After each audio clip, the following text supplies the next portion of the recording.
그들이 아침에 지나갈 때에 무화과 나무가 뿌리채 마른 것을 보고 베드로가 생각이 나서 여쭈어오되 랍비여 보소서 저주하신 무화과 나무가 말랐나이다. 예수께서 그들에게 대답하여 이르시되 하나님을 믿으라.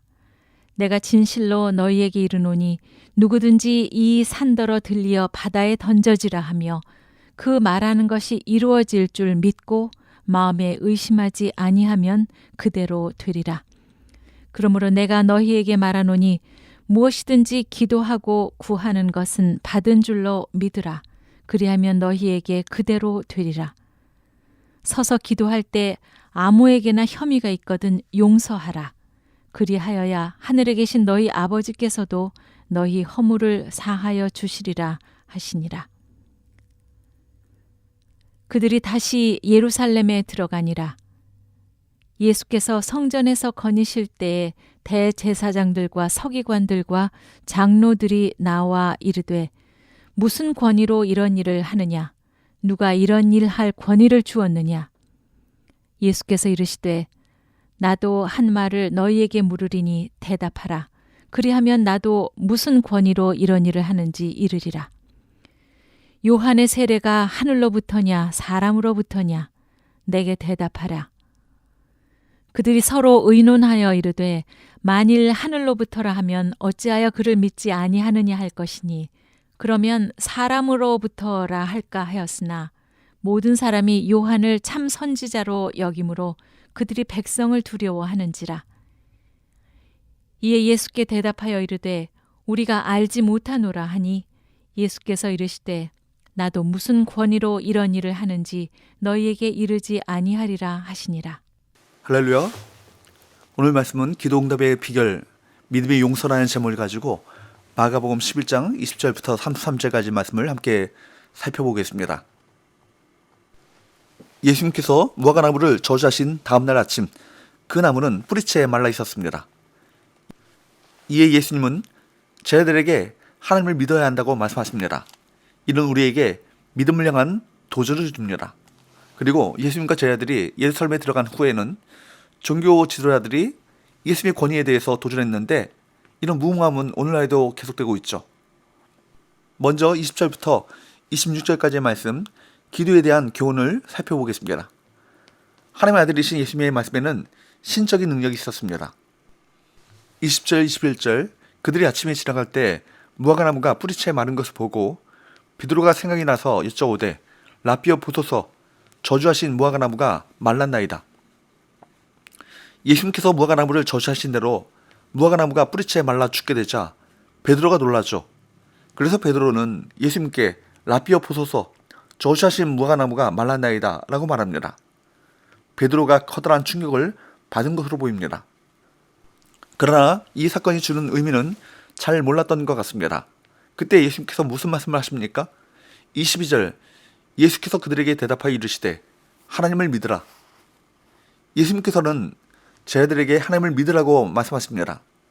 본문을 언뜻 보면 연결이 잘 안 되는 부분입니다. 무화과 나무가 마른 것을 놀랐는데 왜 갑자기 하나님을 믿으라고 말씀하실까요? 문맥상 끊기는 것처럼 보입니다. 그런데 이 무화과 나무는 이스라엘을 상징하고 있었습니다. 그런데 그 저주를 받아 나무가 말랐다는 것은 성전의 무너짐과 이스라엘의 상황을 의미하는 것입니다. 이스라엘이 누구입니까? 하나님께서 택하신 민족입니다. 하나님이 택하셨다는 말은 하나님의 계획과 목적을 가지고 선택하셨다는 것입니다. 무화과 나무가 말라버리는 사건은 이스라엘의 실패뿐만 아니라 이스라엘을 선택하신 하나님의 실패처럼 보입니다. 표면적으로만 보면 이스라엘은 절망적인 상태였습니다. 그런데 주님은 제자들에게 하나님을 믿으라고 하십니다.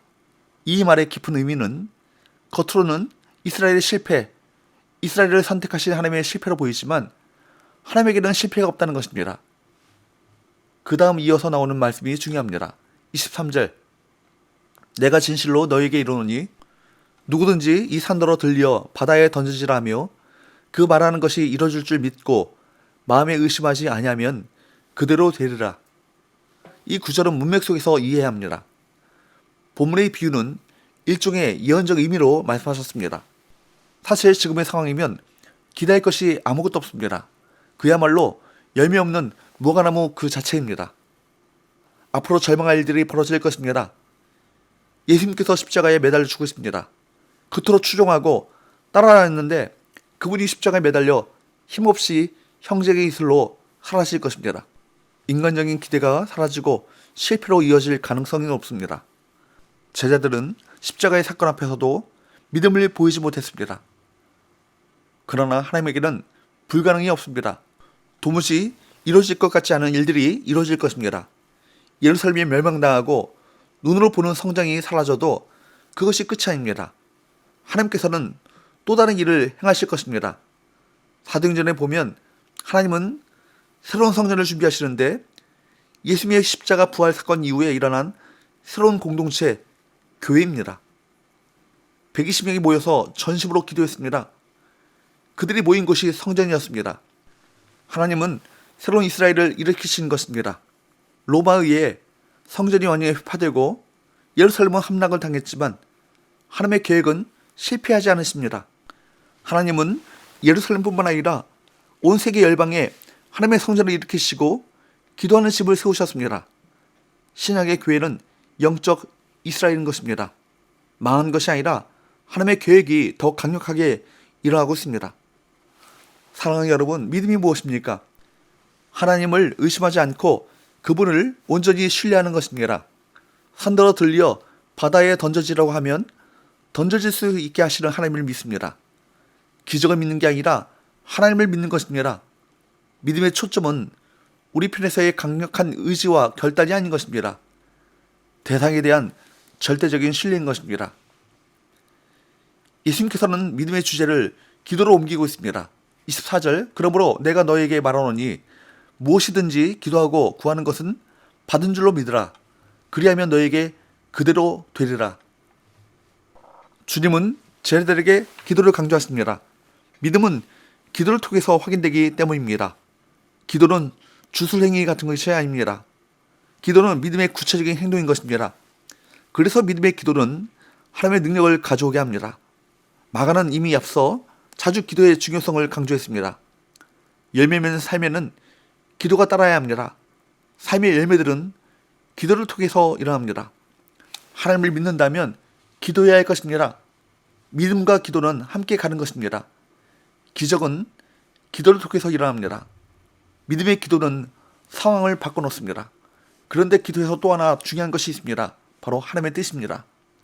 믿음의 기도를 해야 하지만 믿음의 기도를 할지라도 하나님의 뜻 안에서 구해야 할 것입니다. 25절 서서 기도할 때 아무에게나 혐의가 있거든 용서하라. 그리하여야 하늘에 계신 너희 아버지께서도 너희 허물을 사하여 주시리라 하시니라. 주님께서는 믿음의 기도를 용서로 연결시키십니다.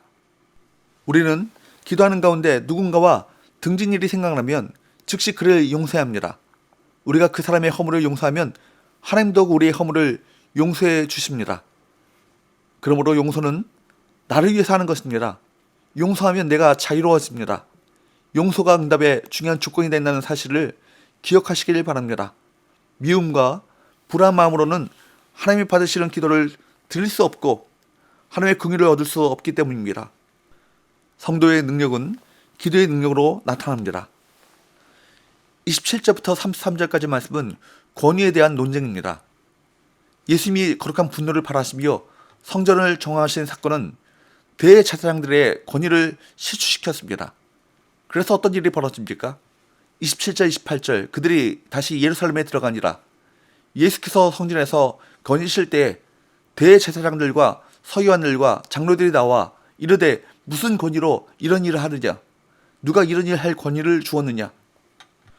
종교 지도자들이 누가 성전을 정하는 권세를 주었느냐? 라며 예수님께 따집니다. 이는 예수님이 어떤 분인지를 알기 위한 질문이 아니라 성전 모독죄를 적용해 예수님을 사형에 처하려는 질문이었던 것입니다. 29절 30절 예수께서 이르시되 나도 한 말을 너희에게 물으리니 대답하라. 그리하면 나도 무슨 권위로 이런 일을 하는지 이르리라. 요한의 세례가 하늘로부터냐 사람으로부터냐 내게 대답하라. 예수님께서는 세례 요한이 세례를 준 권위가 하늘로부터 온 것인가 아니면 사람으로부터 온 것인가 라고 그들에게 질문하셨는데, 이 질문에는 무엇이 숨겨져 있습니까? 나의 권위를 묻고 있는 너희들의 권위는 어디로부터 온 것인가를 묻고 있는 것입니다. 예수님은 세례 요한의 새 출처로 그들에게 반문하신 것입니다. 31절 32절 그들이 서로 의논하여 이르되 만일 하늘로부터라 하면 어찌하여 그를 믿지 아니하였느냐 할 것이니 그러면 사람으로부터라 할까 하였으나 모든 사람이 요한을 참 선지자로 여김으로 그들이 백성을 두려워하는지라. 예수님의 이 질문에 그들은 당황합니다. 하늘로부터라고 대답하든 사람으로부터라고 대답하든 자신들에게 불리하기 때문입니다. 실상 그들은 세례 요한도 예수님도 하나님께서 보내신 종으로 인정하지 않았습니다. 33절 이에 예수께 대답하여 이르되 우리가 알지 못하노라 하니 예수께서 이르시되 나도 무슨 권위로 이런 일을 하는지 너희에게 이르지 아니하리라 하시니라.